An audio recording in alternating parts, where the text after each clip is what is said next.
Welcome to Fanboy and the Hater, a podcast hosted and produced by Mike Hall and Jim Harris, where we discuss the best and worst in movies, TV, and pop culture. Edited by Jim Harris. And music by Mike Hall.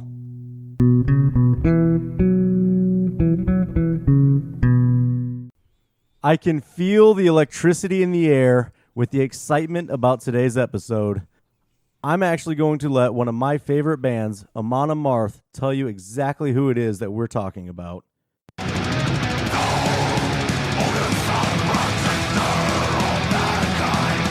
In case you couldn't understand, we're talking about Thor Odinson, protector of mankind. Jim, we are talking about the Marvel Comics character, the Mighty Thor. I'll admit right off the top, my knowledge of the character Thor comes entirely from the Marvel Cinematic Universe. So I know Thor comes from the comic books. I also am vaguely familiar with Norse mythology, that aspect of Thor. But in terms of actual superhero stuff, my knowledge is almost entirely comprised of the Marvel Cinematic Universe. So for me, I know that you had mentioned in the past, Mike, that Thor is one of your favorite characters, and that goes back to the comics. You're not talking about the movies, correct? Correct. I mean, he is one of my favorites in the movies as well, but the movies character Thor is very different than the comics character Thor. And I just really connected with, I really liked the character of Thor in the comic books. Now, I'll be the first to admit, I haven't read a lot of the comics, but I've read enough that he's definitely one of my favorites. So what is it specifically about the comic version of Thor that made him one of your favorites? When I was a kid, it was just the power level. I mean, Thor is just, he's a god. And he's one of those characters, similar kind of like Hulk, where, bad guys will be fighting a group of heroes, and then Thor shows up, and the bad guys are like, okay, we give up. Yeah, Thor's here now. There's no way we're going to win. And that's just kind of how it goes. It's just that extreme power level.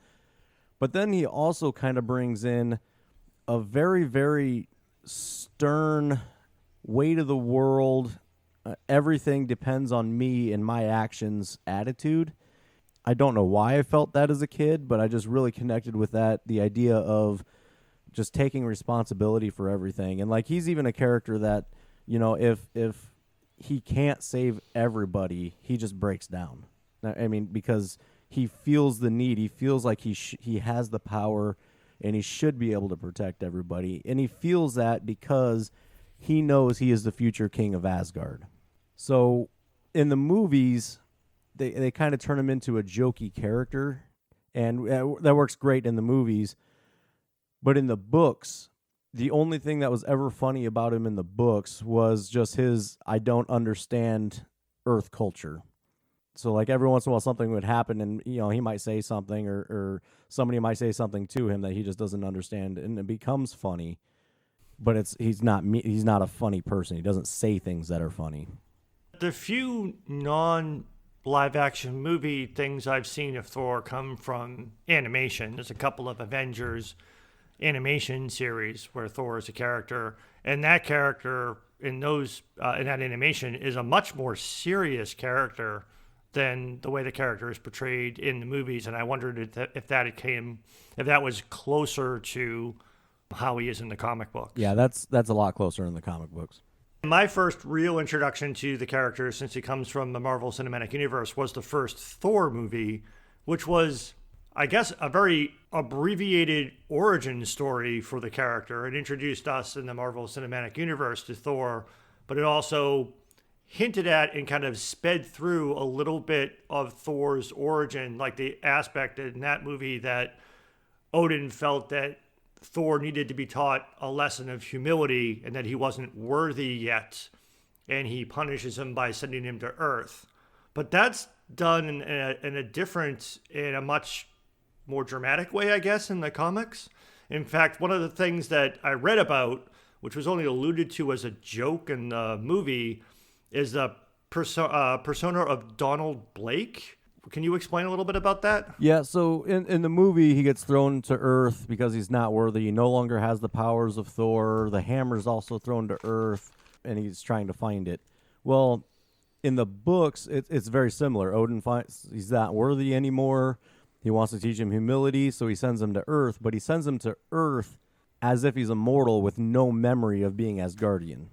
So he's on Earth, he becomes a medical student, Donald Blake, who, while on a trip to Norway, becomes, I think it was like under attack or something like that, and he goes to hide in a cave, and he finds Mjolnir, Thor's hammer, but it doesn't look like Thor's hammer. It looks like a walking stick. And so he picks it up, and he's looking at it, and then at one point he slams it onto the ground, and then it becomes Mjolnir, and he becomes Thor. So the ongoing thing is he's got then the dual personalities. He hits the hammer on the ground, and he turns back into Donald Blake, who is actually somewhat physically handicapped, so he like walks with a limp and stuff. Becomes a doctor, and that's how he works with Jane Foster and stuff like that. And in the comics, I think that's also the whole idea of his connection to or affinity with humanity, not just his love of Jane Foster, came from the whole Donald Blake story. Somewhat, but also his actual mother is Gaia. Mother right, Earth. The Earth goddess, yeah. the goddess of Earth. Right. So that is actually his natural connection with Earth. And that's also kind of why he has the power over storms. Oh, his affinity for Earth comes because Gaia is his mother? Yeah. So it's a natural connection with Earth. And I don't think that's ever touched upon in the movies. Not even a little bit, because they actually they say that Freya's his mother, which, I mean, Freya's basically raised him as if his mother in the books as well, but she's not actually his mother. And in the movies, they say that she's actually his mother. Right, yeah, she's his adopted mother or stepmother right. in the comics, but it's never mentioned or differentiated that she's not his actual biological mother in the movies. Sorry, I said Freya. Frigga is what they call her, I think. Yes, Frigga. I was about to say Freyr is a different Norse god. No, they're just different names for the same. Oh, is Freyr and Frigga the same thing? Yeah, she's all of the Norse gods like that.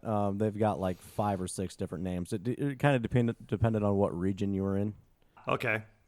Like Odin had like 5 names too. Actually, that's quick side tangent. That's actually where we get most of our days of the week, is actually from Norse mythology.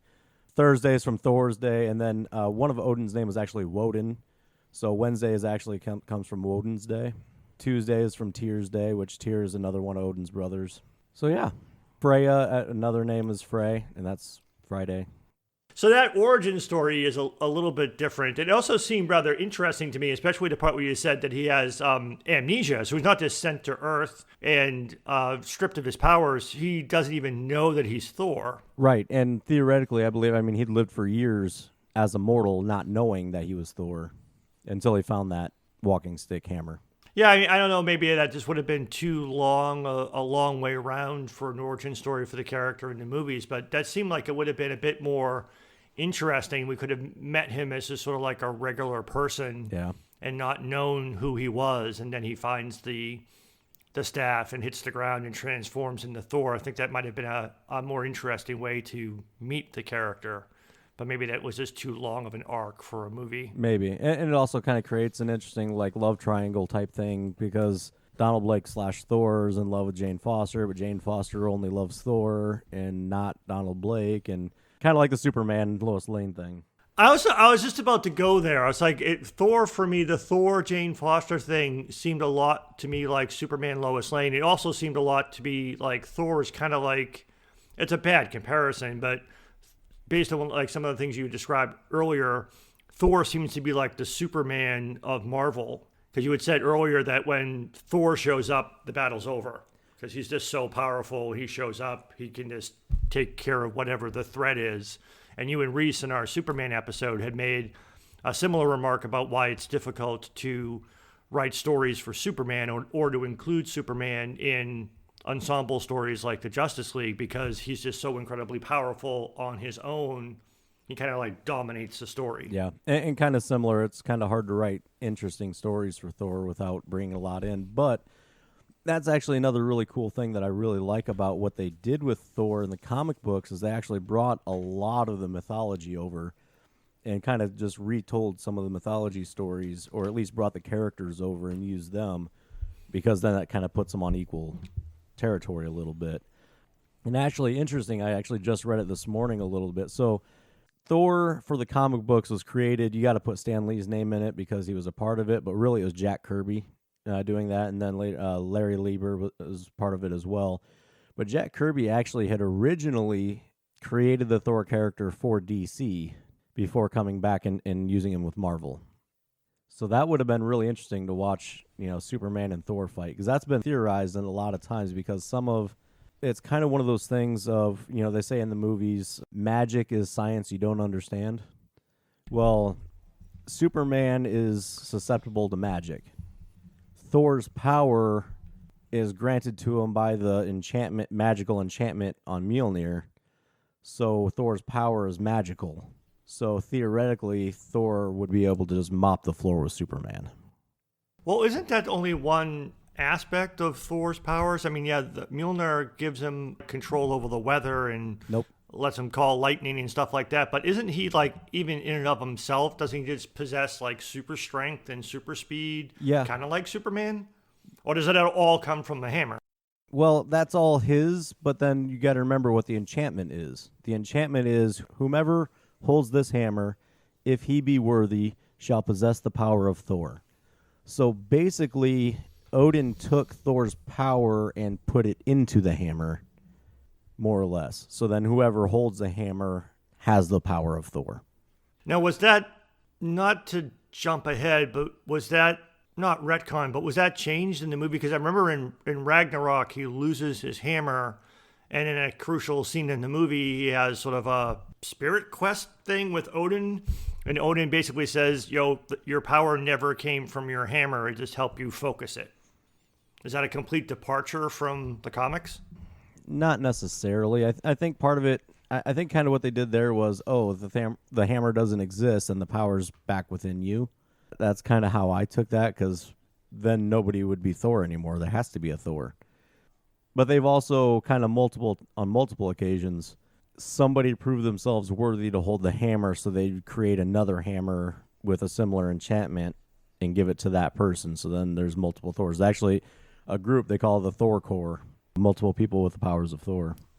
Not to jump around a bit, sorry. I mean, I do want to come back to the personality differences, but just because we're talking about Mjolnir, this was one of the other things that, again, my remarks are coming completely from research. I have no knowledge of the comic books. I was just doing some research to prepare for this podcast. And I noticed that some people were complaining that Mjolnir actually has more power than what has been demonstrated in the movies. That it can do things like warp reality, let him teleport. It has apparently this incredibly strong attack called God Blast that's supposed to be even more powerful than just throwing lightning. And none of those things have really been seen in the movies. He just basically, its power to give him the ability to fly is shown, and him, hitting people with it just as a regular weapon, and then, summoning lightning with it has been shown a lot. Right. But people have said that it has more power than that, but we just haven't seen it. Yeah, in the movies, they kind of he uses it to summon the Bifrost, and actually they showed it in when he got Stormbreaker and he kind of teleported Endgame. Yes. Yep, that was a power that he had with the hammer. Yes, and instead of summoning the Bifrost, he could just kind of teleport there. And actually, originally his flight was actually, you notice he kind of swings his hammer around in a circle and then kind of half throws it and then flies. Well, what it actually was in the books initially was he was literally throwing his hammer and then just holding on to it. So he was literally just kind of throwing himself. And then if he needed to change directions, he would have to throw it another direction. And then they kind of changed that into just being able to fly. There's also kind of a mental link with the hammer. So you notice he can throw the hammer and then it comes back to him when he calls it. There's actually a very interesting thing when later in the books, that was a few years ago, when Jane Foster actually picked up the hammer and became Thor. There was at one point where he was watching her with his power fighting a big group of enemies, and she threw the hammer, and then all of a sudden it started circling her and just going from person to person in a circular fashion, just around and around and around, hitting everybody. And Thor just looks and goes, wow, I never thought about doing that.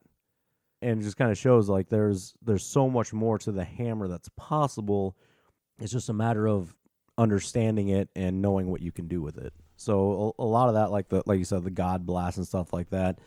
Man, if they did that all the time, that would just overpower everything. So they kind of make it so it's like exhausting and drains power or something like that. But again, with comic books, they've got to keep upping the stakes and adding new things to it.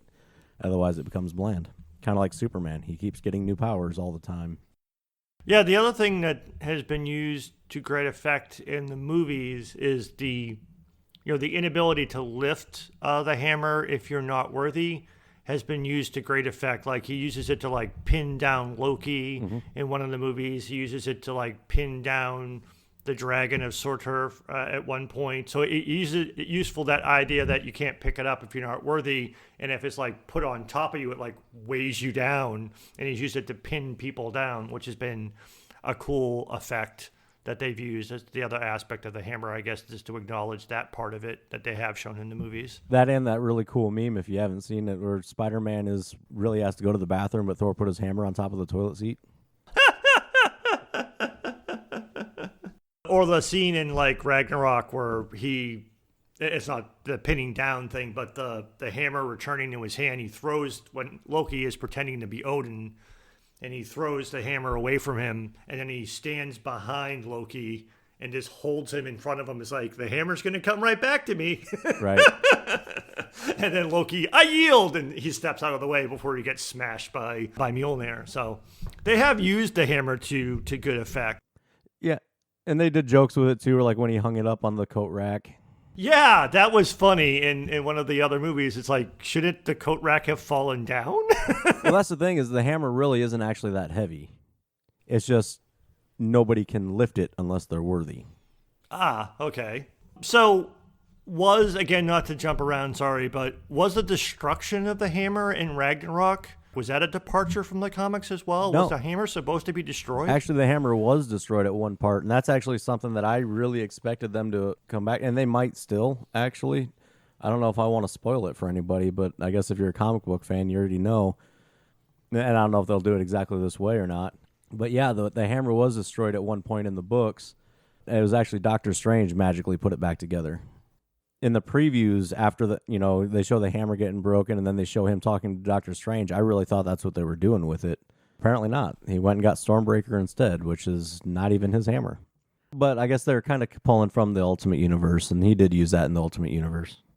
Oh, maybe Doctor Strange will put the hammer back together for Jane Foster to pick it up to become Thor in Love and Thunder. We don't know. That could be. So then we get two Thors. So, yeah, we're not sure what's going to happen there. So I'm just going back again to his powers and stuff. If there's anything else other than... Well, there is something else that they actually don't really talk about hardly ever, and that's actually he has a magical belt that actually doubles his strength, and they never really talk about that. The Belt of Strength. Yeah. Yes. Which is supposed to be like his second, like Mjolnir is the one everyone views, but his second sort of magical item is the Belt of Strength, which has never been in any of the movies. Yeah, and he also has like a really cool axe that it doesn't give him the power, like it doesn't have the powers of Mjolnir, but it still has I think it still comes back to him. But they kind of explore that. So there's a comics run called Unworthy Thor, where he doesn't have the hammer, so he goes back to using the axe, and since he can't fly anymore, he has to go back and use his goats in the chariot.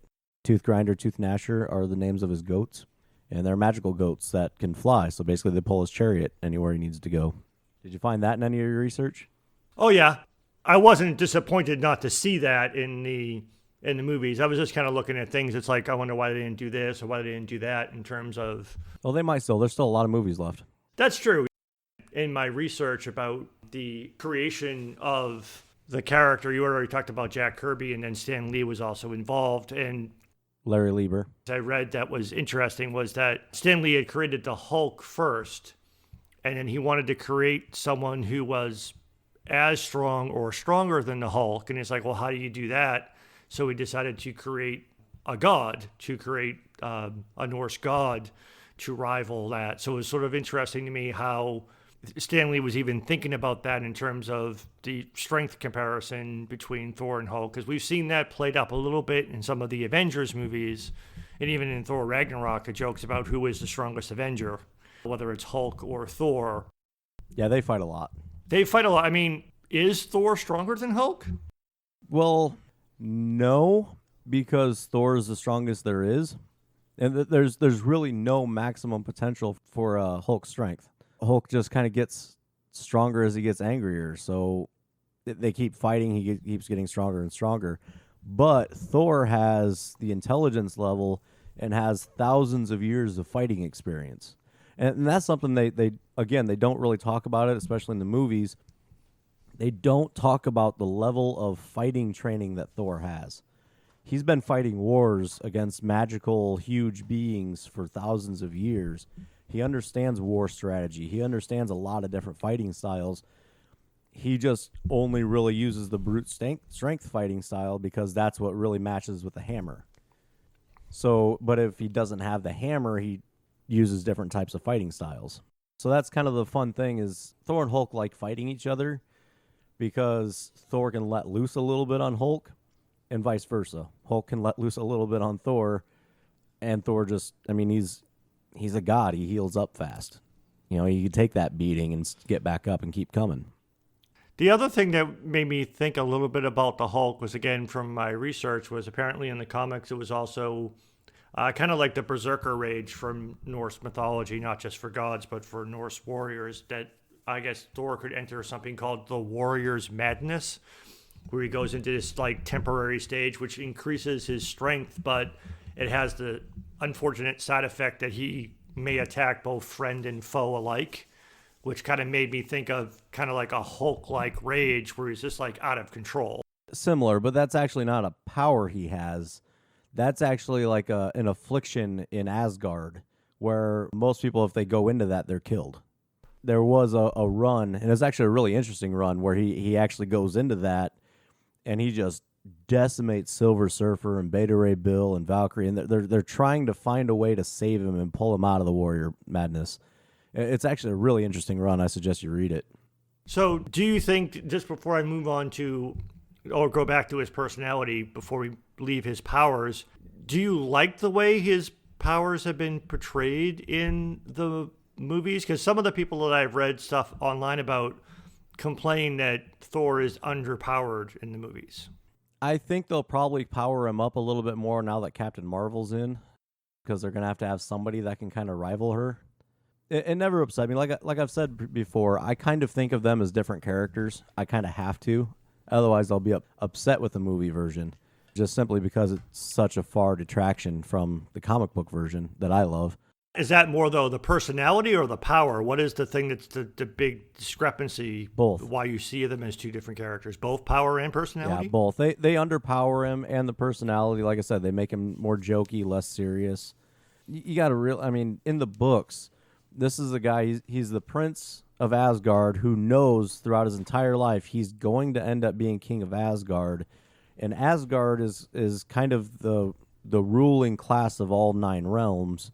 And he knows he's going to have to take over and lead this group of gods. And he struggles with, am I good enough? Am I smart enough for this? And then he's also always battling against Odin because he doesn't agree with the way that Odin does things. So, you know, he's fighting his father, he's disagreeing with his father, but he knows he's going to have to basically become his father. Yeah, and that gets compressed in the first Thor movie, the conflict between Odin and Thor. Yeah. So they show it, but it doesn't get dwelled on everything happens very quickly in that movie. Well, and it happens, those conflicts happen a lot in the books. There's a lot of things where, you know, Odin was hiding something or doesn't tell him everything, or, you know, does something a certain way that Thor's like, that's going to create conflict. That's not necessary. And he goes, but this is the way we do things. And they fight. But Thor's always there for Asgard. Even if he doesn't agree with his father, he's still there for Asgard. So other than like the comedic element, which is definitely the most glaring probably difference between his personality in the comics versus the movies, are there any other aspects of his personality that are different in the comics? Not that I can really think of off the top of my head. That's a pretty big one. He doesn't take things as seriously as he normally does. I guess there's also just the size. I mean, Chris Hemsworth is huge, but he's not the size that Thor should be. I mean, Thor is almost the size of the Hulk.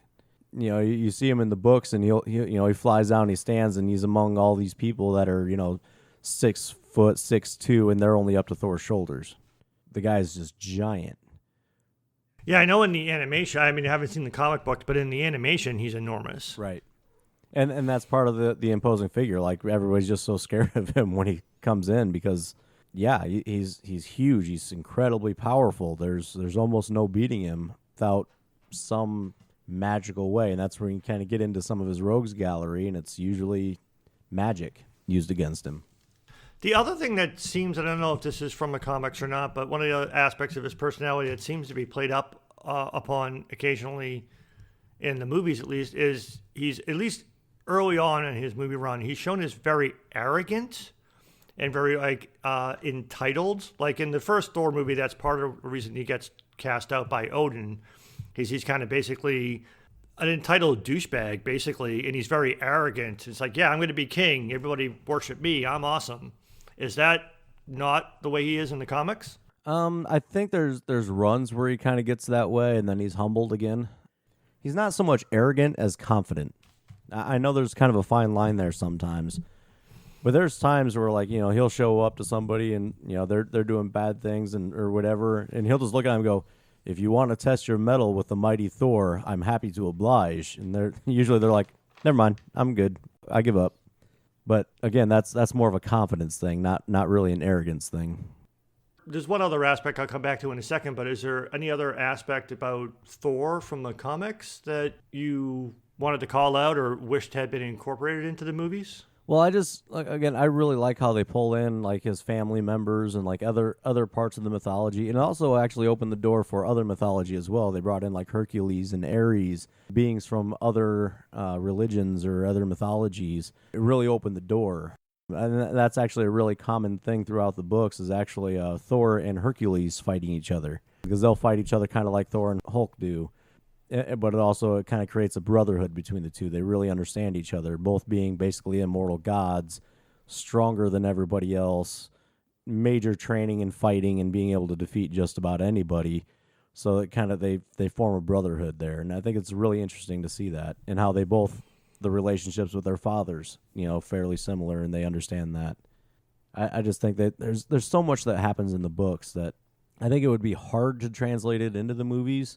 But also, I think we're so stuck on movies having certain types of stories that they're just unwilling to adapt the stories from the books into the movies because they don't think it's going to work, because they don't think it's going to connect to the audience. Once we start to talk about the movies, I was going to touch upon that a bit too, because It seemed like they had an opportunity to make at least a few of the movies more dark, dramatic thrillers.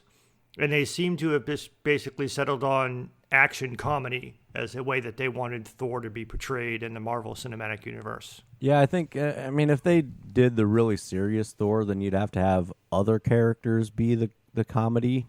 And then really, because of the way the Thor character is and the way that people pay attention to movies, that would actually draw attention away from Thor and make the other characters more the main characters. I also know, as far as the actor is concerned, Chris Hemsworth is much more comfortable as a comedic performer. Oh, he's good at it. He's very good at it, and he really enjoys doing it, and that's why he's really liked that turn for the character in that direction, because it plays to his strengths as an actor, and he likes to do it.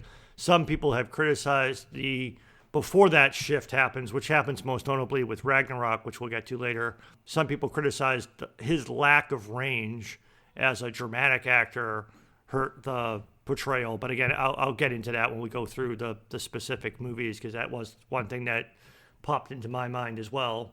But before we leave the comic material, one of the things I was curious about is the Norse mythology thing that I only know a little bit about, not specifically to the character. And it's been a long time since I've delved into mythology. But one of the things it was from Norse mythology. I'm not sure if this was done in the comics as well. The cyclical nature of Ragnarok, meaning that it wasn't a singular event, that the Norse gods basically die and get reborn again, and it just keeps happening over and over again, as opposed to Ragnarok happens once and it's over and Asgard's destroyed. Was it done that way in the comics, or was the comics more like mythology? They did that in the comics, and actually it was a really interesting. I wish I remembered what the run was called, but there was a run where basically Ragnarok happened, all the gods died except for Thor, and then Thor is kind of wandering Earth alone because Asgard's gone, and he's the only god left, and then he finds out that the gods don't really die; they just become reborn. But then the reborn is human that don't know they're gods, so he has to find them. And then they kind of recreate Asgard on Earth over Broxton, Oklahoma. So yeah, they did it really interestingly. And every time, a god dies, basically they just become reborn again as a child or as a human. So there's actually a really interesting ongoing thing too, where Loki's killed and then he comes back as a child, and because he's not evil yet, he's a child, but he still has the power of Loki. And so, what do you do with him? Do you try to train him to be better than he was? And then everybody's still kind of treating him like he's the old Loki. And so he's kind of struggling with, well, do I become my own person, or do I just become who everybody expects me to be? There's just a lot of really interesting storylines with that. It seems like that would have been a more, I don't know, say more interesting thing, but that aspect of the mythology is just kind of ignored. I mean, I know, and it wasn't just Ragnarok. I mean, several of the writers and directors of even the Thor standalone movies even have openly said that they had little to no interest in the comic book source material in terms of how they wanted to portray Thor, especially with like Ragnarok. They were like, we don't care what the comics say. This is what we want to do. So it wasn't the movies weren't, I mean, it wasn't like they just made stuff up completely, but the people who were behind the movies, openly admitted it's like, we were not trying to be loyal to the comics or draw upon that source material or feel confined by that source material. They really wanted to make the character what they wanted to make the character, which is why I guess people who are a little bit more agitated is not the right word, but the people who are more disappointed by the fact that the movies are so much different than the comics, that might in part explain why. Yeah, and actually that Ragnarok upset me more actually for what they did with the Hela character, and really, I mean, some of the other side characters as well. You say that and it becomes very obvious in my head. It's like, oh, that's why they did what they did with the other characters, because they don't really care about the source material.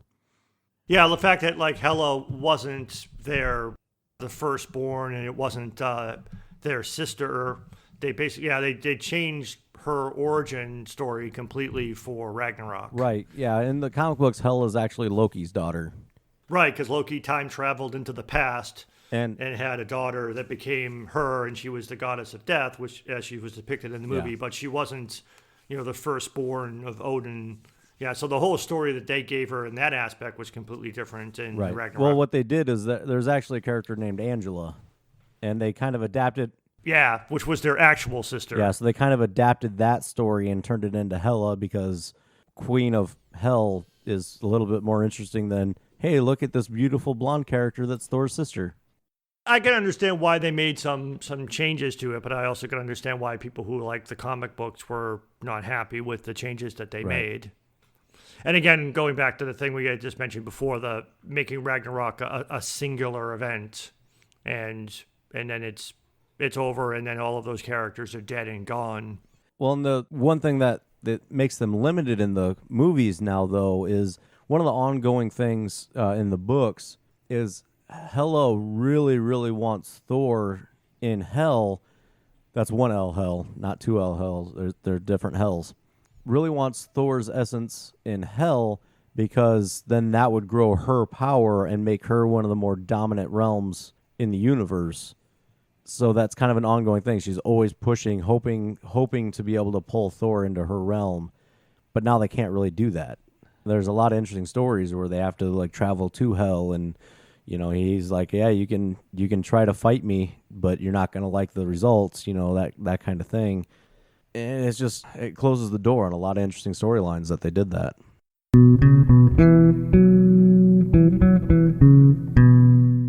So let's transition to the movies. So I recently, over the last couple of weeks, rewatched all of the Thor standalone movies, and most of the Avengers movies. I watched the first Avengers movie because Loki was the bad guy, and it had a Asgardian angle to it because it was pretty much right after the first Thor movie. So I thought that was important, and I obviously know what happens in the other Avengers movies, but I watched them in order from the beginning. So the first Thor movie, I mean, I remember it being good, but I really enjoyed the first Thor movie. The movie had had a feel of a more of a mythic scale to it. I mean, obviously the source material being based on Norse mythology, plus the notions of superheroes as gods has always been kind of just a general illusion that happens in a lot of superhero material, but the fact that they're literally gods from Asgard was an interesting angle and what made it much more literal with that particular adaptation. The star power that was associated with the movie was also very impressive to me in terms of Kenneth Branagh was actually the director of the first Thor movie. And then you have Anthony Hopkins and Natalie Portman, Academy Award-winning actors, are in the movie. So it's like it had a pretty impressive style power behind it, both in terms of directors and in co-stars. So did you like the first Thor movie? Yeah, I love the first Thor. And actually, they get the character pretty right on that one, too. You notice he wasn't really funny in that one. He was very stoic and stern and, didn't understand Earth customs and stuff like that. And he was, to me, I was like, that was almost the best they could ever do with that character in that first movie. And then they just kind of veered away from that. Yeah, he was very serious. He was a bit of a dick in the first movie, like going back to what I was saying earlier. He was very arrogant and very entitled, and that was sort of the lesson that he needed to be taught, as his father says. He gets admonished by Odin at one point in the movie by telling him that you are a vain, greedy, cruel boy. In which Thor says, "You are an old man and a fool," and then Odin says, "You are unworthy," and basically throws him to earth. So that aspect of it was much more serious, but again, more serious on the arrogance side of it. One of the things I found interesting on the rewatch of the movie, I mean, it wasn't the first time I had rewatched it. I don't know how many times I had seen the movie. So many of those Marvel movies all blend together for me, so I can't really remember how many times I've rewatched any of them. But I thought that Ragnarok was one of the first times that comedy was used. But there was not a lot, but there was a pretty good amount of comedy in the first Thor movie. But I think, as you had mentioned before, it didn't come from the Thor character. It was wrapped around him. Like funny things happen around him. Well, that's why they brought in, what was her name, Kat Dennings? Yeah, she played Darcy. She was one of the comic relief characters in the movie. I mean, she is specifically a comic relief character, but there are other things that just happen funny, like when he gets hit by the car twice. Yeah. Funny things like that happen. He's not acting funny or saying something funny, but it's just sort of like slapstick funny that he gets hit by especially the second time he gets hit by the car when she backs into him in the hospital driveway.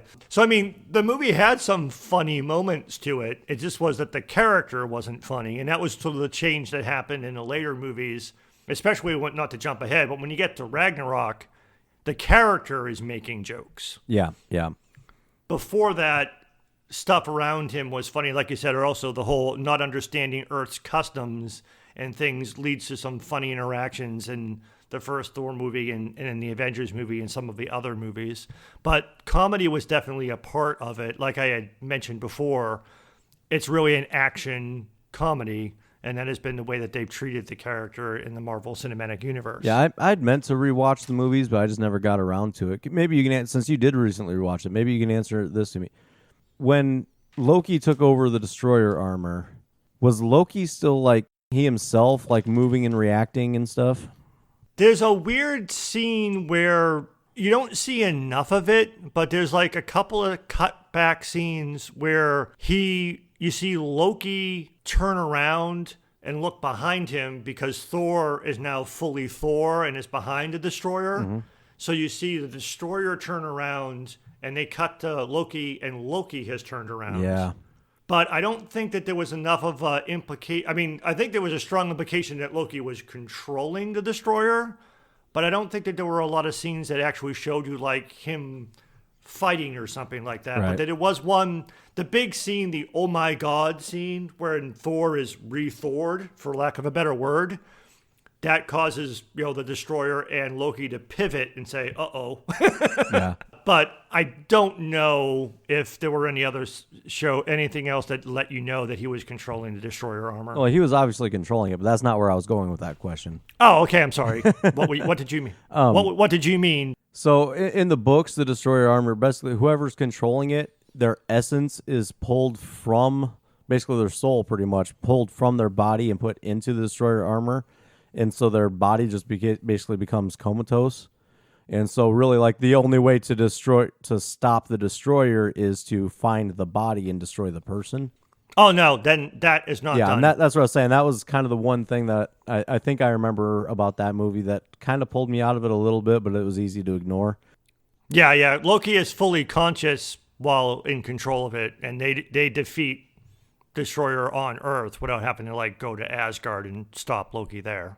Yeah, whereas it would have to be basically you change bodies and become the Destroyer.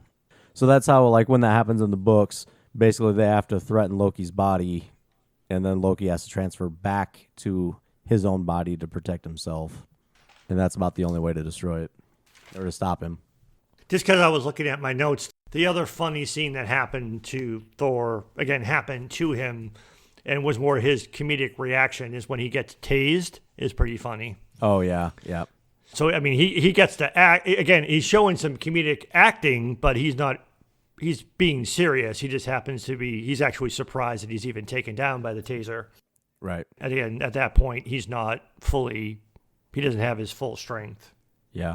He shows, if you really pay attention, he shows his ability to act quite a few times in that. It's just people don't discredit that because they're looking at the comedic things. The part where he's fighting his way through the SHIELD agents to get to his hammer, and then the realization comes across his face that he can't lift it and he's not worthy. I mean, seriously, that was some pretty dramatic acting in that part for him. I think it's more the other movies, which we'll get to in a moment. I think I'll come back to that. I don't think it was that movie specifically that people were complaining about. Yeah. Well, people are going to complain about anything. Yeah, again, I don't want to jump. We're about to go to the next movies anyway. There were some things in the other Thor movies that were more, I think, at the source of what people were criticizing in terms of the lack of dramatic range. I don't think it was so much. The first Thor movie, I think, was generally well-liked. It was just the departure from the comic book material that bothered a few people. But I don't think, for the most part, that wasn't where people were directing their criticism of Chris Hemsworth. That came later. Well, and if you're getting information from the internet, obviously most of what you're going to find is people just complaining about things, because that's what the internet's for. Well, in this action, I relied on the internet mostly for my comic book questions. This is getting into more, I'm used to having conversations about the movies with lots of other people. So now we're starting to drift into, I'm not just relying on the internet. I've heard this from other people, but again... You know other people? Not very many. Again, I used to have money, or more money, so I could pay people to be my friend. Ah, gotcha. I'm still waiting for my checks. I had written down that, again, I remembered liking the movie, but the story of this movie is actually even better than I remember it being. But again, it had been a while since I had rewatched it. But yeah, I thought it was a really solid, the first Thor movie was a really solid movie. Mm-hmm. Yeah, I liked it a lot. Now, I then watched the first Avengers movie after that because it's almost like an immediate, in terms of its release, it came out almost immediately after the first Thor movie, I think the very next year. I also decided to watch that because Loki was basically the bad guy in the first Avengers movie, which is where I wanted to kind of, he comes up a lot anyway, but do you like the Loki character as he's portrayed in the cinematic universe? And is that very different from the comic books? The character's done well. The only thing I don't really like about it is how pretty he is. If you look in the books, Loki's really ugly. And I think they kind of play off of that as part of the outcastness. Everybody in Asgard's beautiful, and then you've got this ugly Loki character who's, he's the god of mischief, and he's always kind of getting into trouble and, stuff like that. And they kind of downplay that. They made it seem like they were brothers, like they were partners and everything, but kind of ongoing throughout in the books, yeah, they were brothers. There's actually a really good animated movie. It's called Thor Tales of Asgard, I believe, that kind of shows them as kids before he has Mjolnir, and kind of they go on their first out of Asgard adventure, and it becomes pretty interesting. But anyways, they did well with it, but there's just little minor things that they kind of have to do to make it Hollywood. I mean, can you imagine if they'd have cast somebody else for Loki and he wasn't pretty? I don't think it would have gone over nearly as well. I think most of the love for the Loki character is the fact that he's just so attractive. He's attractive and he's a charismatic actor, and he carries that well into his performance, Tom Hiddleston, that is. But what about, like, I was thinking more along the lines of, like, Loki's powers seem a little, I don't know, to me, underwhelming in the movies. Like, they show him with the power, using the power of illusion, but am I wrong? Didn't he have, like, more powerful magic in the comics? Like what? Couldn't he, like, do more things? We don't really see him do much other than illusion. Is that really his only power? Well, he also, like, create daggers and stuff like that. And he has, and he can fight. He just isn't as strong and can't fight quite like Thor. And a lot of power, he has artifacts that give him other powers. So that's kind of his big thing. So you got to remember, he's the god of mischief. So illusion is pretty much his thing. He's got magic. He's almost like a natural Doctor Strange. That makes sense? Okay, I mean, because I thought, like, in the books, I thought he was more like, he had, like, telekinesis, hypnosis, which they kind of had him do with the staff in the Avengers movie, but I think that was more something, I thought he could, like, kind of do that without the staff. Well, I could be wrong, but I think he uses different artifacts and spells and stuff to do that. It's not like a natural power that he can just do it. Okay. So, like, there is one where, like, he creates a potion that lets him take over Hulk's body. Kind of like what they did with the Destroyer armor. Stuff like that. Because I thought he also had sort of like magic power blast, kind of like Scarlet Witch has in Avengers. Yeah. But that'd be kind of hard to do and explain in a movie. Okay. So that the relationship between Thor and Loki, do you think that that's portrayed well? Yeah, I think it's portrayed pretty well. I want to go back. You also got to think about Loki didn't really fight much in the movies. He used the staff a little bit, but otherwise he was having other people do stuff for him. He wasn't really doing much. Could he fight in the comics? Yeah. I mean, he's Asgardian. Like, and that's kind of, they touch on it in the movies, how he kind of thinks how that, humans are ants, and that's because he's Asgardian. I mean, he is incredibly strong. He's not Thor level strong, but I mean, he's definitely going to throw Captain America around like he's nothing. I mean, he has some level of strength. He's able to, like, not die from being beaten like a rag doll by the Hulk. Right, exactly. I mean, he's a god. He's hurt, but he's not, like, broken and dead. Right, exactly. But they never really show him doing, other than he uses knives and stuff like that, but they never really show much of his combat skills in the movies. Right, exactly. But he never really got into one-on-one confrontation other than Hulk slamming him around a little bit. That's true. I mean, there wasn't really a place for him, at least the way that those movies were written, there wasn't really a place for him to start throwing magic bolts. Sure, I guess it really wasn't necessary either, so. Maybe going forward. We'll see what happens in the Loki series. That's true. Yeah, things could be happening in the television series that might go more into that character. So back to the first Avengers movie, the difference in Thor, the character, he was noticeably more serious and mature and focused in the Avengers movie. Again, he's not in the background, but he's obviously a part of an ensemble cast in Avengers, so we don't spend as much time with him. Mm-hmm. But to me, he seemed less arrogant and more somber and reflective, in part because he felt bad or guilty that, it was his brother Loki that was causing problems on Earth. Mm-hmm. And therefore, he was there as his responsibility to bring him back to Asgard as a prisoner. So he had a noticeably much more serious tone and more mature tone to him in that, which is kind of picking up from where he was at the end of the Thor movie, because again, the movie came out, I think, the very next year anyway. But there wasn't much, I guess, other than that. I mean, again, he's just one of many. And we did already talked a little bit before. That was also the first movie that they played around with the whole Hulk versus the Thor fight. Mm-hmm.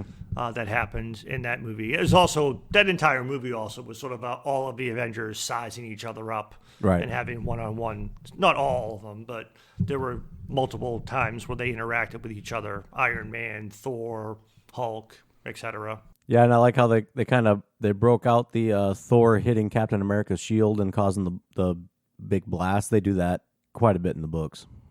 Also, Cap and Thor work together a lot more in the books, or Yeah. frequently in the books. Yeah, the big three, the Captain, Thor, and Iron Man, the way that they become the the Trinity of Avengers, more or less, that's very similar to a lot of the books. The way they work together and respect each other and fight amongst each other a little bit like siblings. Yeah, it's pretty common. So not the next appearance, but I may even be the next appearance, I'm not sure. But the next standalone Thor movie was probably the only standalone movie I didn't like. It's not bad. I remembered it, for some reason, I remembered it being worse than it was. I'm talking about Thor: The Dark World.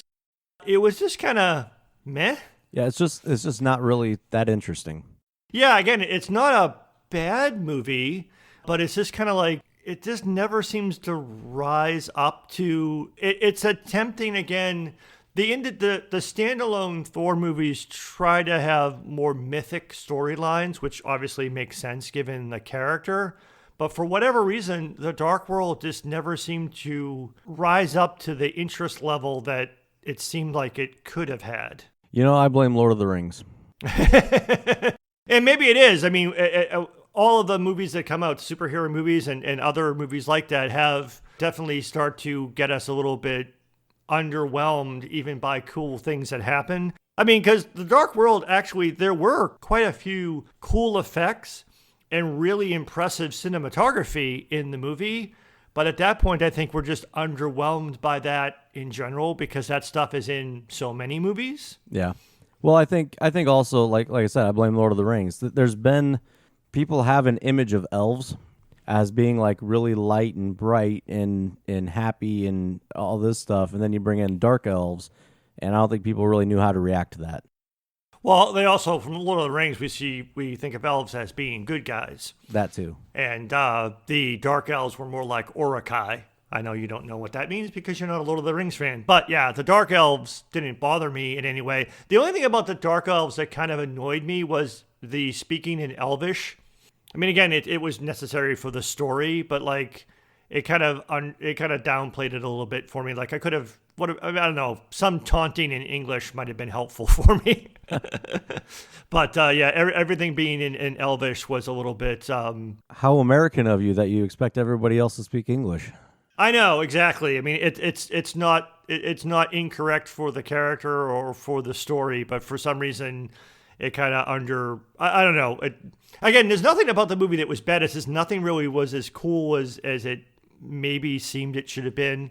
I had completely forgotten, on a side note, that Zachary Levi was in the movie. Yeah, he took over as Fandral. Yeah, he replaced the previous actor who had played that character in the original Thor movie. So it's like, oh, that was kind of fun to see him. I mean, he's in a small role. The Warriors 3 and Lady Sif are in it again. They have a smaller role. I mean, they had a small role in the first Thor movie as well.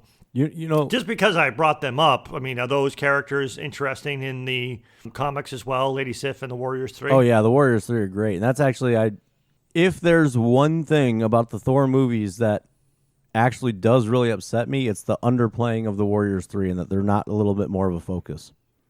They are a very interesting group and do a lot of really cool things. And they are actually, there's core storylines that revolve around them.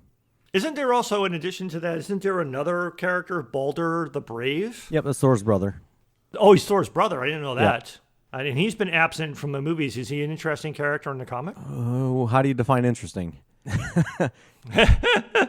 He's actually the seriousness of Thor. He's more the tactician of the brothers. And so in the books, it kind of gets to a point where, Thor becomes king of Asgard. But at the same time, I don't remember what happened, but there's a little bit of distrust of Thor at the time, and he doesn't really want to be king, so he passes, and actually Balder becomes king of Asgard. And, everybody agrees that Baldur's just a better choice as king because he's just better mentally at being king. So that's kind of his main role, is basically he's the leader of the brothers. Okay, gotcha. Again, this movie, the use of humor is present in this movie, though it's far more subtle and definitely largely relegated to the supporting characters. It's intentionally not as comedic of a movie as the first Thor movie. Again, it wasn't bad overall, but it still felt like a weaker film than the first movie. And here was the first time that I heard people complaining a little bit about, and I didn't think about this when I saw the movie. Again, I just found the movie, I remember the movie being worse than it was. It's not. But even on the rewatch, it's just like, I can understand some of the criticism, but it didn't make me think this at the time. Some people were criticizing, here was one of the areas of the lack of dramatic range. I think people were looking to see Chris Hemsworth be more emotive around the death of his mother and what he believed to be the death of his brother, although Loki faked his death, which we find out in a later movie. But the death of both his mother and brother didn't seem to affect him as much as people wanted to see it affect him. Fair enough. I'm not sure I can really comment to that too much because I haven't watched it in a while, so I don't remember exactly how it goes. But and the other general criticism of a movie is it didn't seem to do much. And again, this is not my words. This is from critics saying that it didn't seem to do much in terms of the character development of Thor. He pretty much is the same throughout. And even though some dramatic events occur, again, like the death of his mother most notably, it doesn't really seem to change his personality in any way or give him any type of added depth to his character. Yeah, and that's, all that. They dive into that more in later movies. Yeah, and that's one of the things I was going to come back to later. It almost seems like when I get to some of the later movies, it seems like they just sort of backloaded all of that, because when we see him revisit the Dark World in Endgame, he has a very emotional response to seeing his mother again. Right. I think there's kind of two parts to that. I think, there's just so much going on, he doesn't have time to really react to it in the movie because he's got to take care of things. I mean, he does get really angry, right? He kind of takes off after him when his mother dies, at least. Oh, yeah, he's angry and goes after the dark elf that killed his mother. So yeah, it wasn't death. What do people expect? You've got this guy that he's extremely powerful. He's been a warrior his entire life, and he just watched his mother die. What do you think? You think he's just going to sit and cry and have a big dramatic moment? No, he's going to get extremely angry and go after who killed her. Come on. That's just that type of character. But also, that does actually kind of feed into the character itself. You got to think about, this is a guy that he's thousands of years old. He's seen a lot of people live and die. He understands that that's part of life. And he always kind of keeps... He's a character that always tries to keep the brave face on. Like he'll say things like, avert your eyes for I may shed a tear or something like that. I'll deal with that emotion later.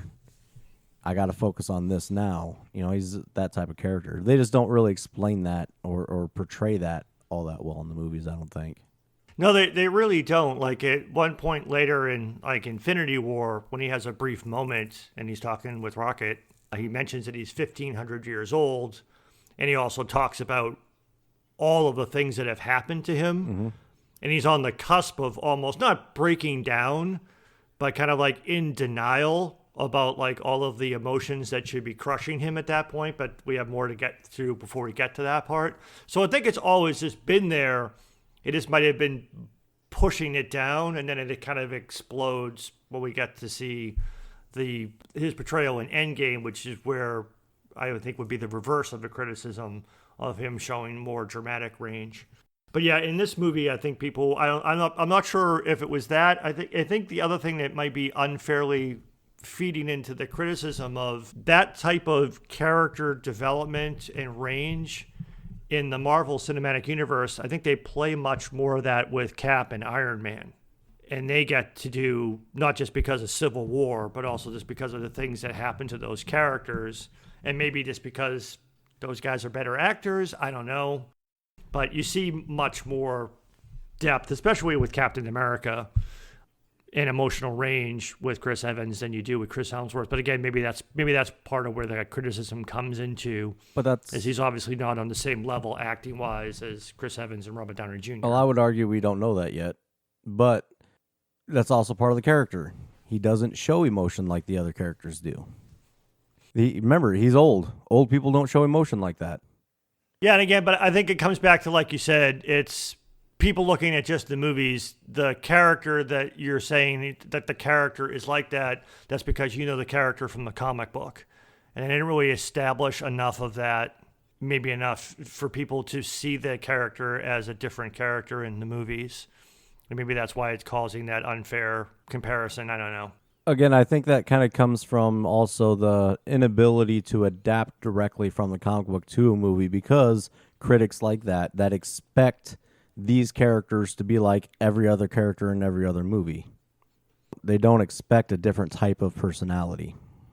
Yeah, they don't expect it, and they really didn't do enough. Like I had said, I alluded to before, and I guess you can get it comes up more. It came to my mind more when we got to Ragnarok, but they could have. I mean, most of, if not all, of the Marvel Cinematic Universe movies could just be called action comedies.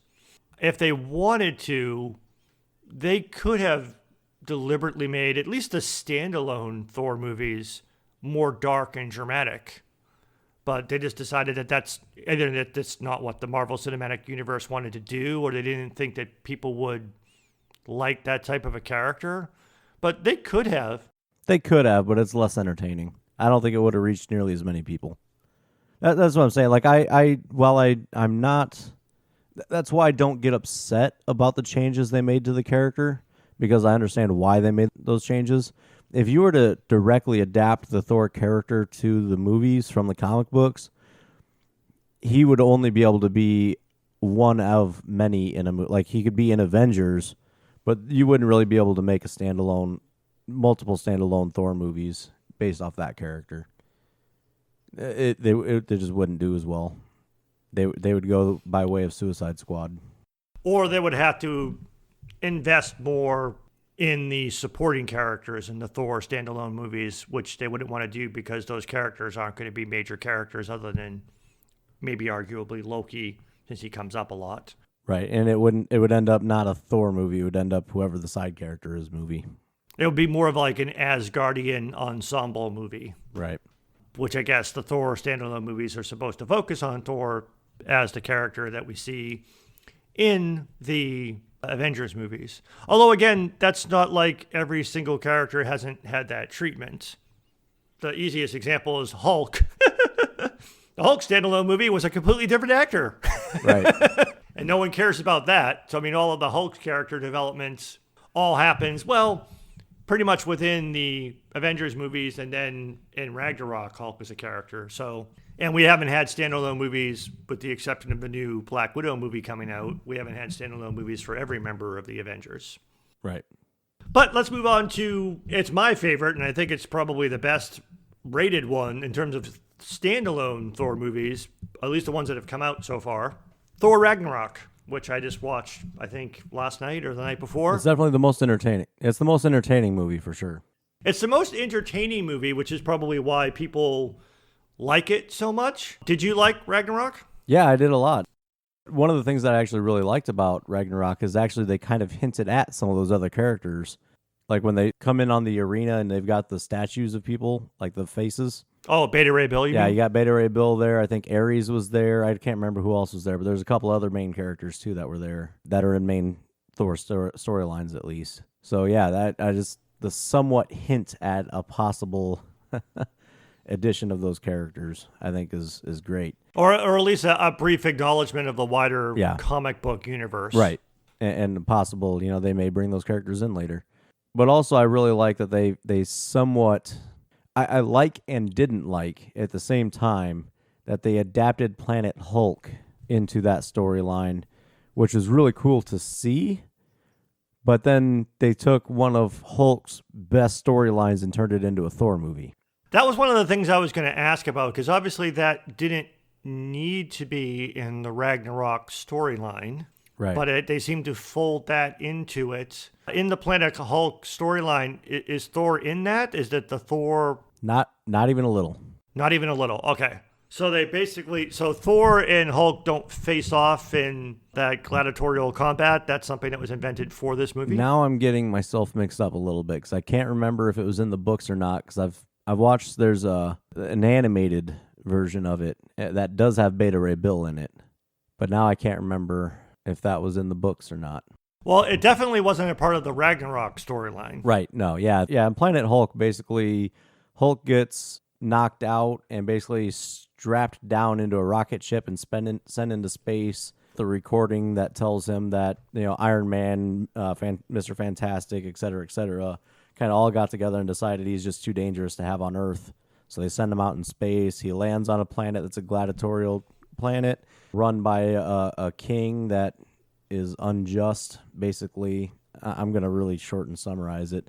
He becomes a gladiator. He starts winning. They find out that he's actually the savior of the planet, kind of leads a revolution against the king. He actually gets married at one point and has a kid as part of it, and then she is killed, and he's enraged, and then he kind of finds his way back to Earth. Super angry as the World Breaker, and starts trying to get his revenge on the people that sent him out. Briefly. That's a very brief explanation. Which I guess they probably just didn't have, I don't know if they just didn't have the time or what they basically used part of Ragnarok to bring Hulk back in. Right. Because they made him disappear for a bit and had a way to bring him back. And they needed a reason for Thor to be in space. Yeah, I guess that's true too. But again, it also goes back to one of the things I had mentioned before when they made that movie.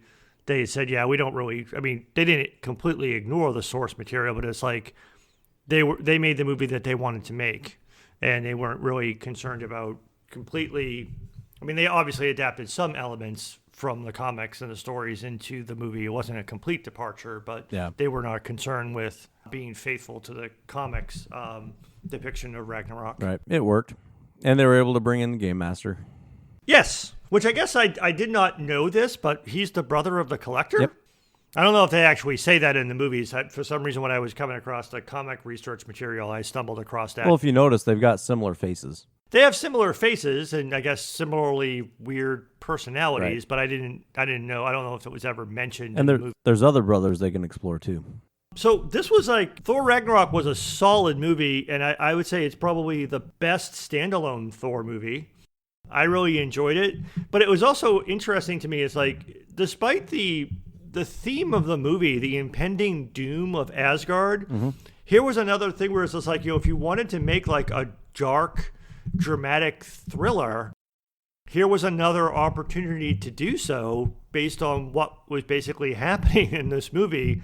But instead, it has a comedic tone, and it's actually the most comedic treatment of the Thor character, especially shifting from the comedy happening around him to Thor himself being a comedic character and actually making jokes. Right.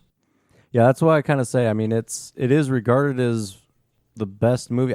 I'd never really say it's the best Thor movie because I think it just could have been so much better of a movie, but it is definitely the most entertaining movie, and that's why I say it that way.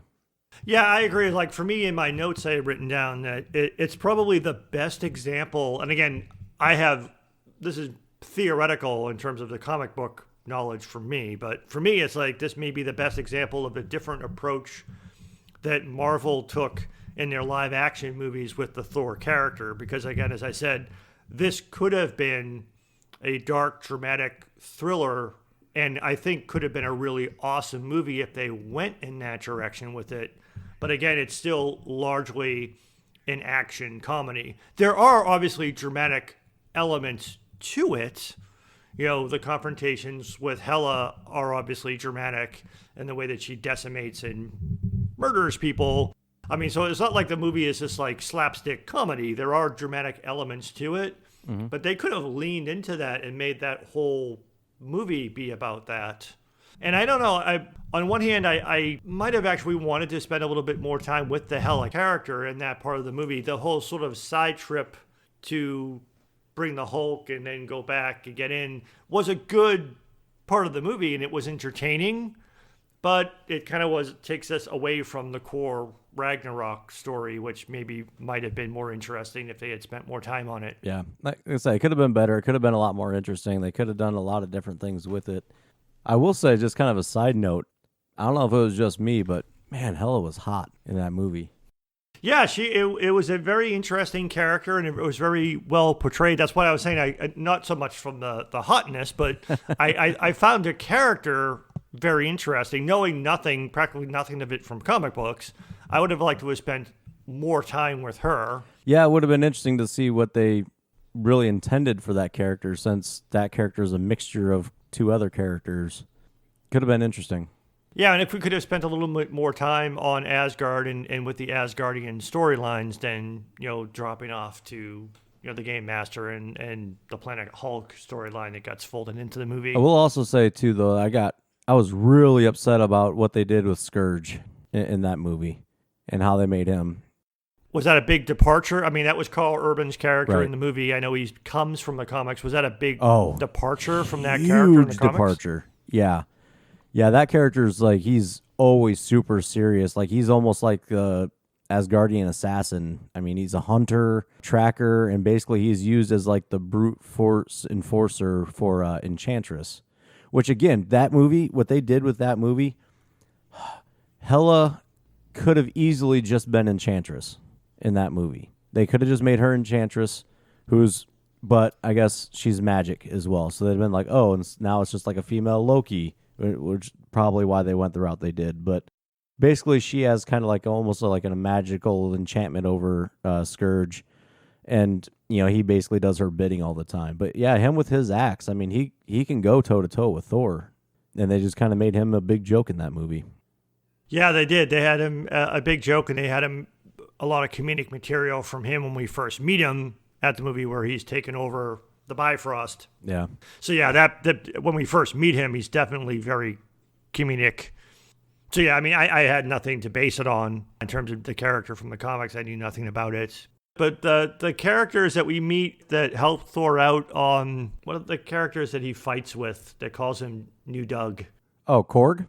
Yeah, Korg. Isn't it? Those characters are from the comics too, right? Those are from Planet Hulk. Yeah, Meek and Korg, which again, those characters very drastically different in this movie than in the books. They're also comedic characters. Yeah, and in the books they're not at all. They're very, very different, but it works in this movie. And we already talked about this was the movie I had alluded to earlier about the hammer getting destroyed, and then we had the scene where he kind of spirit walks with Odin, and he is told that the hammer was never the true source of your power. It was only helping you focus it. That was the whole, I mean, again, it was done in a comedic way, but the whole idea of him lamenting the loss of his hammer and Odin going, "Are you the god of hammers?" Yeah. Yeah, there's a lot of good things about that movie, and that's why it's such a good movie to most people and what makes it so entertaining. There's so much good to it. It's just nitpicky, the little things that bother me a little bit that to me make it not a great movie, but it's a good movie. Yeah, and the Doctor Strange stuff on Earth is also a good interaction too, Yeah. so that was also funny, and that worked well. Again, going back to the whole character development thing here, there seemed like there were more opportunities there just wasn't a lot of time for it, but a lot of dark and disturbing things happen to Thor in this movie too. I mean, his father's death, the destruction of Asgard, and they don't really seem to hit him very much emotionally, but it might be, again, the fact that character, Dev, is just left mainly for Dude Thor and his depression and PTSD in the Avengers Endgame movie. Well, not so much that even. I mean, you talked about a little bit earlier about in Infinity War when he's talking to Rocket and he's about to break down, as he stops to think about all that stuff. So I think that kind of, it may have been done retroactively, but that in itself kind of explains that character and why he doesn't react to that stuff, because if he dwells on it, he's just going to break down, but he just keeps moving forward anyway. Yeah, and that's what I was going to say. The people who were criticizing that were maybe expecting a scene like that brief scene in Infinity War, which is where I was going to go next. Yeah. That talk a bit more about that, seeing that. And I think that's where they finally, that's where people finally got what they were, I don't know, even expecting to have seen in the previous movies of Thor's acknowledgement of what had been happening to him, and all of the things that all of the loss and tragedy that had befallen him, and his new responsibility for protecting what's left of the people of Asgard. Yeah. I guess maybe some of that, too, just kind of comes from my knowledge of the character where, something really heavy like that happens, he just kind of hangs his head a little bit, and that's it. He may talk about it a little bit, but he's not going to sit there and break down and cry about it. He just kind of hangs his head, internalizes it, and moves forward. Like the very healthy individual that he is. And I strive to be. That is what you're supposed to do with that, right? That is what you're supposed to do with that emotion, right? Something really heavy and dark happens, and you just internalize it and forget about it. Oh, yes. You just bottle it up and push it down and ignore it. Right. And then you just, explode later and kill everybody. Right. I find that's the best way to handle everything. So you got the exact right message. Maybe that's exactly the message that they were trying to show to the audience there, which is also the often criticized old school masculinity, that men aren't supposed to show emotion, and that bottling it up and ignoring it is the right way to deal with it. But again, it comes back around it's one of those weird things. It's like when you look at any of the individual movies in the Marvel Cinematic Universe, you can make these criticisms, but if you take a step back and view the whole thing collectively, at least within the phases of the MCU, and you take a look at Thor and Infinity War and Endgame, then I think a lot of those arguments just fall apart or go away. Right. Because that emotional depth, that reaction, that reality of everything that happened affecting him does come back around. It just doesn't happen until the Infinity Saga begins. And I think that's when people were just, as the movies were coming out, maybe wanted to see that happen earlier. But there's a lot of stuff happening in the MCU, not just with Thor, but with other characters as well. And eventually, again, by the time we get through to the end of Endgame, a lot of the stuff that people were saying they wanted to see does happen. It just doesn't maybe happen at the individual movie level like they wanted to see it happen. Right. Which, in fairness, again, we're talking about a lot of movies spread across over a decade of filmmaking. So there's a lot of stuff, again, not to go off on a tangent here, but the Marvel Cinematic Universe deserves a lot of credit for what it was able to achieve through the events of Endgame, and the fact that I'm not saying all of those movies were awesome or that all of the stories were awesome, but it's still a pretty amazing accomplishment. But you have to really take a step back and take it all in as a whole. Right. Yeah, there's a large vision with just a large encompassing umbrella over everything that you got to kind of take in. And I don't know if that's all on Kevin Feige or what, but there definitely was a vision, and it was executed well. Agreed.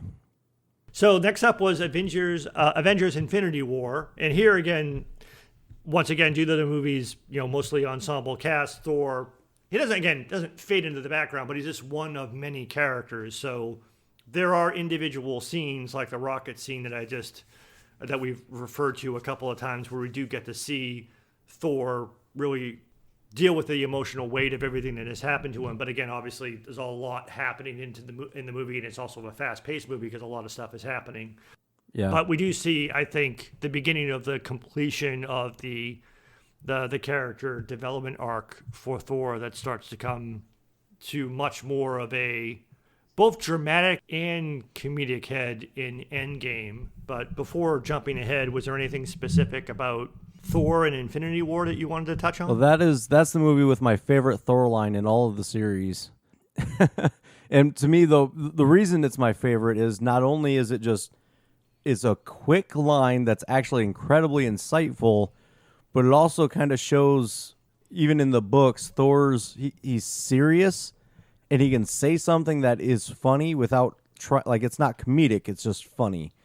So in that one, it's he's saying that they're going to go to, what is it, Nividir? I can't remember how to pronounce the planet. And I think Star-Lord goes, "You made that up." And he's like, "All words are made up." Or no, he says, "That's a made-up word." And then he replies, "All words are made up." And that just right there is just shows a guy that's been around for 1,000 years. What do you say, 1,500 years in the movies is what you said? Yeah, in that movie he tells Rocket that he's 1,500 years old. Yeah, so you got to think about it. He's seen civilizations and languages rise and fall. So, he's like, yeah, all words are made up. He's seen it happen.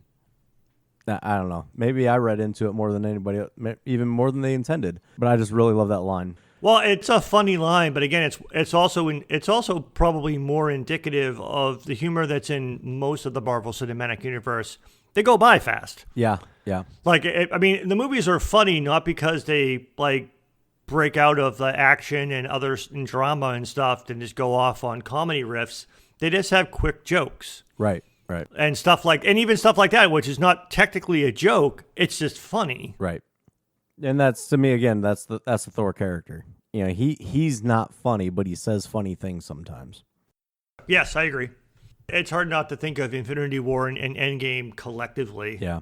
But obviously at the end in Infinity War, and here's, I guess, where it breaks a bit from the comics as well. Doesn't he create Stormbreaker, which isn't that technically Beta Ray Bill's weapon? Yeah. Well, so in...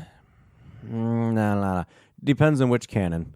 There's the Ultimates universe where he does wield Stormbreaker like that. I don't remember if it's called Stormbreaker in that. It is called Stormbreaker. I did just look it up. It is called Stormbreaker in the movie. Oh, yeah, in the movie it is. I'm talking about in the Ultimate universe. Oh. I'm sorry. I thought you were talking about whether or not Stormbreaker was the name of Beta Ray Bill's weapon. Oh, yeah, it is.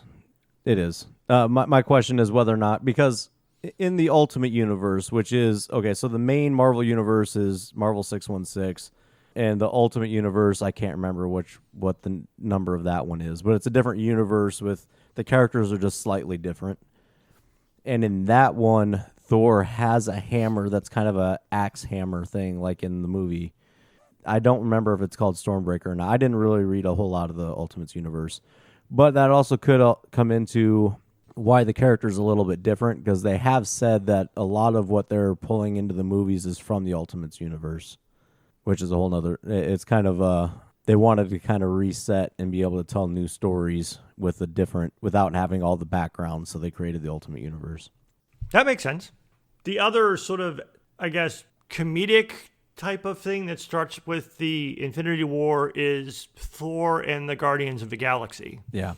And that's, again, we had alluded to the scene with Rocket, but I think and even at the end of Endgame, he ends up going off with them. I don't know if in the comics, does he have anything to do with the Guardians of the Galaxy? They all intertwine. They all end up working together at some point or another. I don't remember if he was ever part... I never really read much of the Guardians of the Galaxy, so I don't remember if he was ever technically a part of it or not. But, yeah, they interact.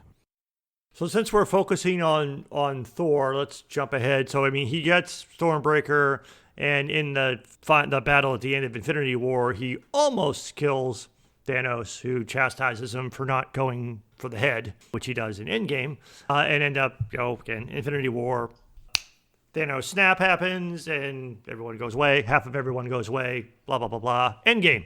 So at the beginning of Endgame, they do go track down and kill Thanos, and in that case, Thor decapitates Thanos. But it's too late. The Infinity Stones have been destroyed, and then we get Dude Thor. Which is obviously both the most comedic and also most dramatic depiction of the Thor character in the MCU so far. Yeah, I'm still not really sure how to react to it, because they kind of turn PTSD into a joke, and I'm not really sure how to respond to that. Kind of a weird combination of, they show him as a overweight, obese alcoholic suffering from severe PTSD and depression, but then kind of make it a joke. Yeah, it works well for the movie, but if you stop and think about it, yeah, I'm not really sure how to take that. I'm glad he kind of snaps out of it at the end of it.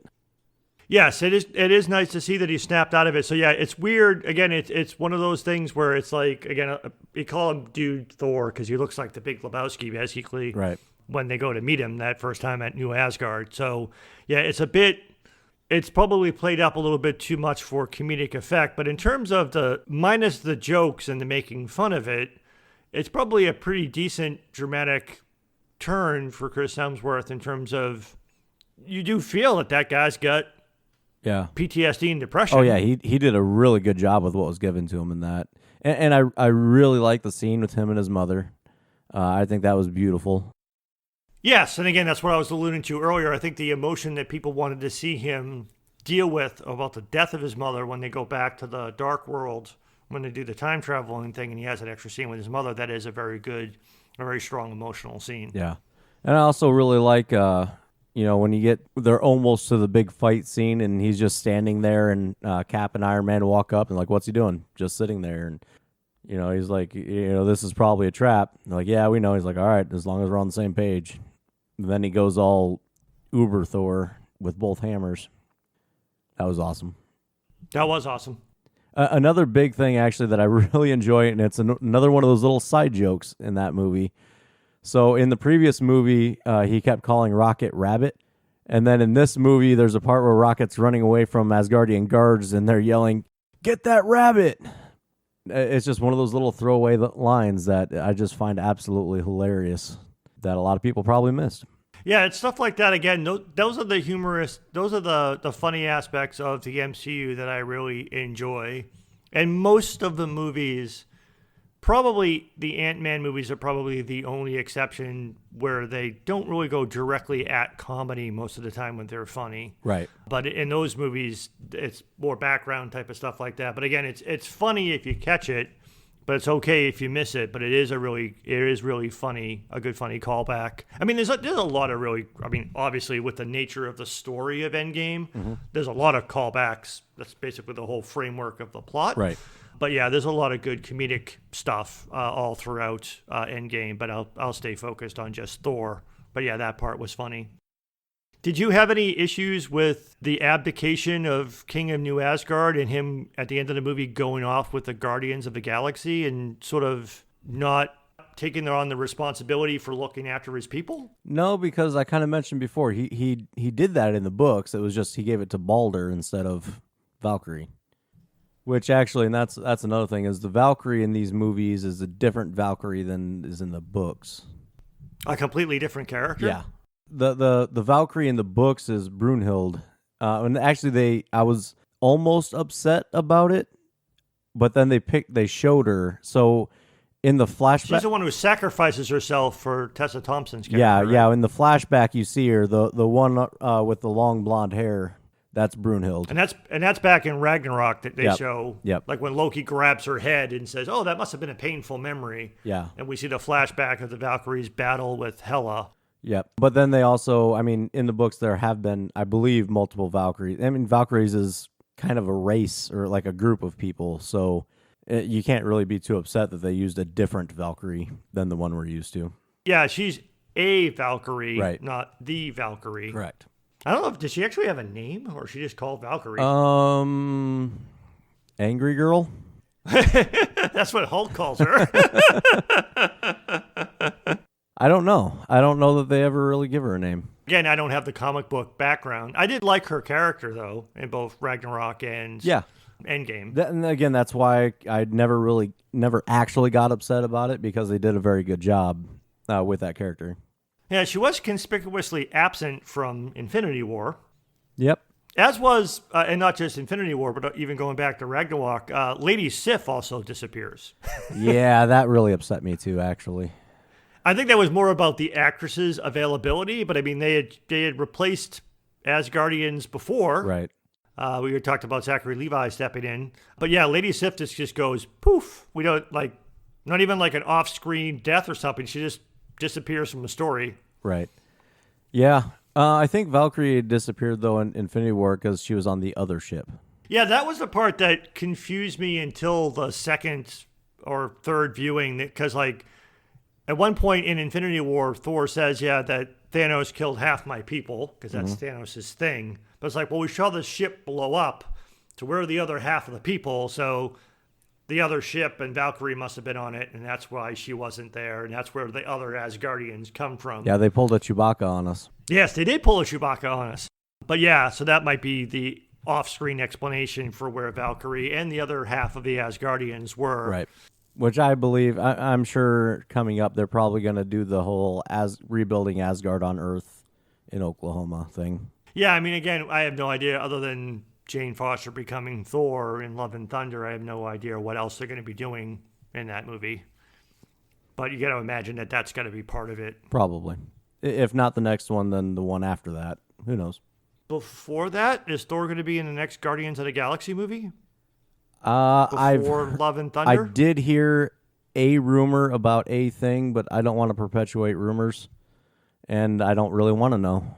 Because that's kind of where we leave the character at the end of Endgame. Right. Is he leaves with the Guardians of the Galaxy. Well, actually, that kind of goes back to something you asked earlier about Thor being part of it. Now I remember, as Guardians of the Galaxy. Yeah, there was a run called that.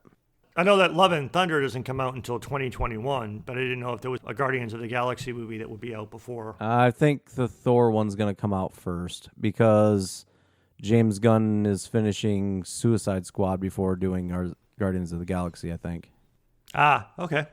So let's wrap this up and bring this down to a conclusion. So it was set up the top.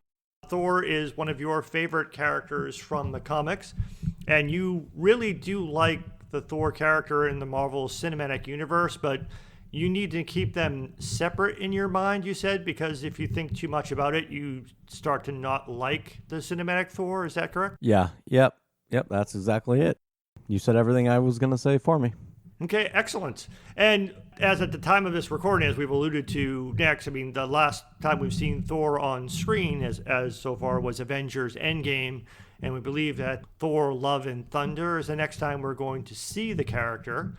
Are there other things that you'd like to see in the future for the Thor character from the comic books that you would like to see happen? I would actually really like to see the Fear Itself storyline. I think that could actually play into cinematic pretty well. The idea of that is Odin's brother comes back and is trying to take over everything and basically sends hammers down to Earth and gives people incredible power with those magical hammers. So like Juggernaut gets one, and like some like Absorbing Man gets one, et cetera, and they like each one can take Thor by themselves, and then there's like 5 or 7 of them. And so they kind of take over. And yeah, there's just a lot of really interesting story there that I think could really translate into a full-blown Avengers series that all revolves around Thor. Interesting. Cool. Any other final thoughts? I don't think so. I mean, the movies, they're doing a good job with the movies. It's a good character. There's a lot they can explore. I like that he's going off there with the Guardians of the Galaxy, because that opens up the universe a little bit more, and he can kind of play around with possibly meeting up with larger characters like Silver Surfer and finding Beta Ray Bill and stuff like that. I think I'm excited to see where they go. Yeah, from what little I know of Beta Ray Bill from the animation, I would really like to see I don't know where it would be, but a movie where Thor and Beta Ray Bill together would be an interesting movie. Yeah. I mean, just the whole, it could be a big part of just the movie in general, or a movie could just be the interaction of them finding each other. It's really interesting. And I don't know if if Thor will show up on the Loki series or not. Maybe we'll see him there. Who knows? Maybe we'll see a younger Thor, that young and arrogant one again. Always a possibility. All right, well, I think that about wraps up our discussion of Thor. All right, thanks for laying down the hammer. Thank you for listening to Fanboy and the Hater. We really appreciate it and would love to hear your feedback. Give us a rating, write a review. Reach out to us on Twitter at fanboyandhater. Email us at thefanboyandthehater@gmail.com. You can find all of our episodes on our website, fanboyandhater.podbean.com. That's PODBEAN. Where you can download the free Podbean mobile app for Android and iOS. You can also find us on all major podcast platforms, including Apple Podcasts, Google Podcasts, Stitcher, Spotify, iHeartRadio, and many more. Once again, thanks for listening to The Fanboy and the Hater.